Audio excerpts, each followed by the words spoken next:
अर्पिता उपाध्याय जी, मुंबई से। महाराज जी, आपके चरणों में अनंत कोटि प्रणाम। राधे राधे महाराज जी।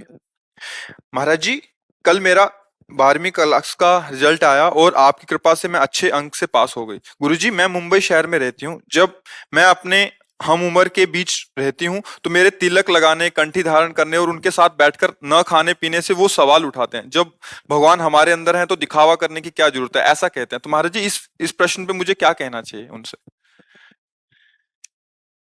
बातुल भूत विवश मतवारे, ते नहीं बोलहि बचन विचारे, तिनकर कहा सुनी नहीं काना।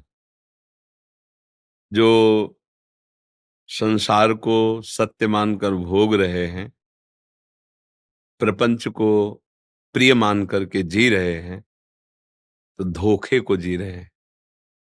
ये शरीर और जितना ये प्रतिक्षण नष्ट हो रहा है, हमें समझ में नहीं आ रहा। अब इस पे हमारी इतनी ममता हो चुकी है कि हमें लगता है मैं ही हूं, ये लगता है मैं ही हूं, जबकि ये शरीर है और ये नाशवान है, सब कोई जानता। अब इसे हम कैसे समर्पित करें? तो जब हम तिलक लगाते हैं तो हमको ये भाव आता है कि ये शरीर भगवान के दासत्व से युक्त हो गया। जब नाम जप करते हैं अंदर से, तो ये मन भगवान को समर्पित हो गया। और जब तन और मन दोनों समर्पित होते तो हम अपने आप को भगवान की ठसक में पाते हैं। केवल बातें बनाने से नहीं हो जाता कि भगवान तो हृदय में, बाहरी ये दिखावा थोड़ी है। ऐसे एक चौराहे पे खड़ा होकर तुम्हें निर्देश कर रहा हो कि आप गलत दिशा पे गए और एक थप्पड़ मारे तो आप उठा के पटक दोगे, लेकिन आपसे बहुत कम वजन का है, कम ताकत का है, अरे यहाँ बिल्ला लगा है, फिर आपकी नजर जाए यूपी पे, सर सॉरी, बोलना पड़ेगा और निकलना पड़ेगा चुपचाप।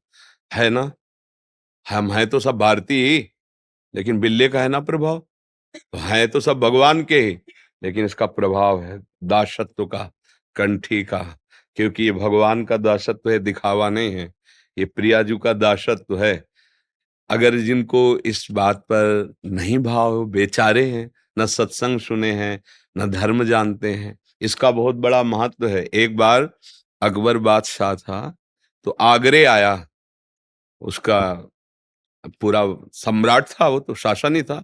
तो आगरे किसी कार्य हेतु आया अपने राजकीय वैभव के साथ। तो सब यहाँ के छोटे छोटे राजाओं को बुलाया। तो ओरछा के राजा मधुकर शाह भी गए, हरिराम व्यास जी के शिष्य थे, वैष्णव तिलक लगा के। और भी ब्रजमंडल के बहुत से तिलक लगाए, राजपूत राज कर्मचारी। तो उसकी दृष्टि गई कि अधिकतर सब तिलक कंठी वाले हैं। उसने कहा कल से हमारे दरबार में घोषणा, अगर जो तिलक लगा के आएगा तो गर्म किए हुए लोहे, लाल लोहे से उसका मस्तक दाग दिया जाएगा, गर्दन उतार दीजिएगी अगर कंठी बांध के आए, तिलक लगा के आए। ये फरमान जारी कर दो। जो भी भाव उसके अंदर हो। मधुकर शाह जी घर आए, उन्होंने सोचा है ये हमारा तिलक तो है नहीं, प्रभु का तिलक हो, गुरु जी ने दिया है। तो प्रभु तो अनंत लोकों के बादशाह हैं, इस एक मुल्क के बादशाह के हुक्म के मैं तिलक मिटा दूं उसका पालन करने के लिए, गुरु महिमा को मिटा दूं, प्रभु के दासत्व को मिटा दूं, फिर तो इससे अच्छा मरना अच्छा है। तो अंगरखा पहन करके ऐसे जाते थे। उस दिन उतार दिया ऊपर का, नीचे की केवल धोती, कमरबंद और तलवार, और यज्ञोपवीत, द्वादश तिलक, बड़े बड़े लंबे तिलक। पहले तो छोटे छोटे, उस दिन बड़े बड़े तिलक, क्योंकि मरना है आज। वो मारेगा बादशाह, उसका हुक्म फरमान टाला तो मारेगा ही, उसके लिए क्या है। गए, अब वहां कोई तिलक नहीं लगाया था, केवल मधुकर शाह। सबको लगा या प्राण बचाओ, तिलक लगाने से क्या है, बादशाह 2 दिन रुक के चला जाएगा, फिर लगा लेंगे, चुपचाप घर में लगा लिया करेंगे, बाहर ये कमजोरी की बात है। भगवान का दासत्व किसी व्यक्ति का दासत्व है। गए, अकबर ने देखा और कहा तुमने मेरा फरमान नहीं सुना था। बोले सुना था, अब मेरी बात सुन। ऐसे ही बोले, तू है एक मुल्क का बादशाह, क्योंकि उन्होंने ठान लिया था मरना तो है ही। तू है एक मुल्क का बादशाह और ये तिलक है अनंत ब्रह्मांडों के बादशाह का, और तलवार खींची जिसकी ताकत हो, मेरा तिलक तब मिटाल सकता है जब मेरी गर्दन कट सकती है। पूरी सभा जैसे मानो नरसिंह अवतार हो गया हो, भगवद आवेश एकदम। तुरंत बदल गया। तुरंत राजा और बादशाह ये सब बड़े बुद्धि। अरे हम तो आपकी परीक्षा ले रहे थे, ये सब तिलक लगाए थे, में देख रहे थे कौन निष्ठावान है। धन्य है तुम, बड़े निष्ठावान हो, बोलो तुम्हारी इच्छा से मैं क्या कर दूं। तो बोले ब्रजमंडल में किसी को भी तिलक के लिए न रोका जाए और यहाँ कभी शिकार न किया। जो जो कहते जा रहे थे दस्तखत होते जा रहे थे। तुम दुनिया की नौटंकी नाटक मोबाइल में देख सकते हो, लेकिन राधा राधा नहीं जप सकते हो। तो भैया हमें लगता है कि अभी तो बच्चे है कलयुग, और आगे होगा तो क्या होगा फिर। भगवत तिलक नहीं लगा सकते हम, क्यों नहीं लगा सकते? इसमें क्या दोष है? प्रभु का दासत्व है, हम सब प्रभु के जन हैं। तो हम तुम्हारे मित्र नहीं रहे तो तुम मित्र हो ही नहीं, तुम तो हमारे शत्रु हो। हमें शराब पिलाना सिखाओ, हमें व्यभिचार करना सिखाओ, हमें गंदी आदतें सिखाओ। ये क्या है सब? फ्रेंड पना ये क्या है? फ्रेंड तो वही जो मुझे सत्य पे चलाए। कुपंथ निवार सुपंथ चलावा। तुम तो कुपंथ का मार्ग दे रहे हो, हमारे दुश्मन हो कि दोस्त हो? भाई हमारे सिद्धांत में जो हमें सच्चे मार्ग पे चलाए, माता पिता की आज्ञा में रहने का उपदेश करे, ब्रह्मचर्य से रहने को बोले, धर्म से चलने को बोले, वो तो हमारा दोस्त। जो हमें व्यभिचारी बना दे, जो हमें वीरहीन कर दे, जो हमें सत्यहीन कर दे, जो हम बड़ों का आचरण आदर करना चाहिए वो अनादर कराना सिखा दे, फिर क्या रह गया जीवन में? यही तो भ्रष्टता है। और भ्रष्टता की हम मित्रता मानते हैं। जो जितना हमें भ्रष्ट करे उतना ही गहरा दोस्त। हम अपने धर्म से चले, अच्छे पदार्थ पाओ, अच्छा जीवन जियो। ऐसे लोगों की बातें कैसे कैसे सुनोगे? अगर सुनोगे, आज तक कोई संसार में एक भी बात ऐसे नहीं कि ऐसे चलो तो पूरा संसार तुम्हारे सपोर्ट में हो जाएगा, नहीं होगा कोई भी। ये हम खुद अपने से कह रहे हैं, कोई नहीं हो सकता। पूरा संसार 10 बोलेंगे वाह वाह तो 20 बोलेंगे कि या ये गलत है, इसमें ये गलत है। संसार का स्वरूप ही यही है। कहीं कोई चैन से नहीं रहे, तुम्हें अपनी मस्ती में जीना है। हम कई बार एक घोड़े सवार वाली कहानी सुनाई है। अब वो क्या करे घोड़े वाला? बुढ़ा को बैठाल के चल रहा है, तो बोले देखो बुढ़ा कितना कर्कश है कि लड़का पैदल चल रहा है और आप घोड़े पे बैठ के चल।